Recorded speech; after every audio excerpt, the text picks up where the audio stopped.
တင်လုံးဝမယုံနိုင်ပဲတိရစ္ဆာန်တို့ရဲ့လှုပ်ဝက်ချက်3ခု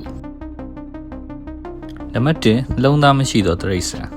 ဂျယ်လီငါးတွေမှာအုံနောက်နှလုံးနဲ့အယိုးဆိုတာလုံးဝမရှိပါဘူးသူတို့ရဲ့ခန္ဓာကိုယ်ဟာရေဓာတ်95%နဲ့ဖွဲ့စည်းထားတာဖြစ်ပြီးကမ္ဘာပေါ်မှာနှစ်ပေါင်းတန်း900ကျော်ကလေးကတည်ရှိနေခဲ့တာပါ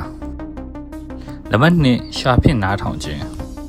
မွေးတွေဟာသူတို့ရဲ့ရှာကိုပြင်မာထုတ်ပြီးပတ်ဝန်းကျင်မှာရှိတဲ့အနံ့အသက်နဲ့တုန်ခါမှုတွေကိုဖမ်းယူပါတယ်ဒါကြောင့်သူတို့ဟာရှာကိုသုံးပြီးအစာရှိတဲ့နေရာတွေကိုရှာဖွေနိုင်တာဖြစ်ပါတယ်နံပါတ်3မတည်နိုင်သောသတ္တဝါတာရီတိုစစ်တိုနီအိုင်လို့ခေါ်တဲ့ဂျယ်လီငါးတစ်မျိုးဟာသူတို့အိုမင်းညွန့်လာတဲ့အခါဒါမှမဟုတ်ထိခိုက်ဒဏ်ရာရတဲ့အခါသူတို့ရဲ့ဆဲတွေကိုငယ်ရွယ်တဲ့အဆင့်ကိုပြန်ပြောင်းလဲနိုင်စွမ်းရှိပါတယ်။ဒါကြောင့်သူတို့ဟာ theory ရထာဝရမတည်နိုင်တဲ့သတ္တဝါတွေပဲဖြစ်ပါတယ်။ဒီ3ချက်ထဲကဘယ်အချက်ကထူးဆန်းဆုံးလဲ။ဘူးသူသားတစ်တွေသိရဖို့အတွက်ဖတ်ဟုမြန်မာကို subscribe လုပ်ထားဖို့မမေ့ပါနဲ့။အားလုံးပဲကျေးဇူးတင်ပါတယ်။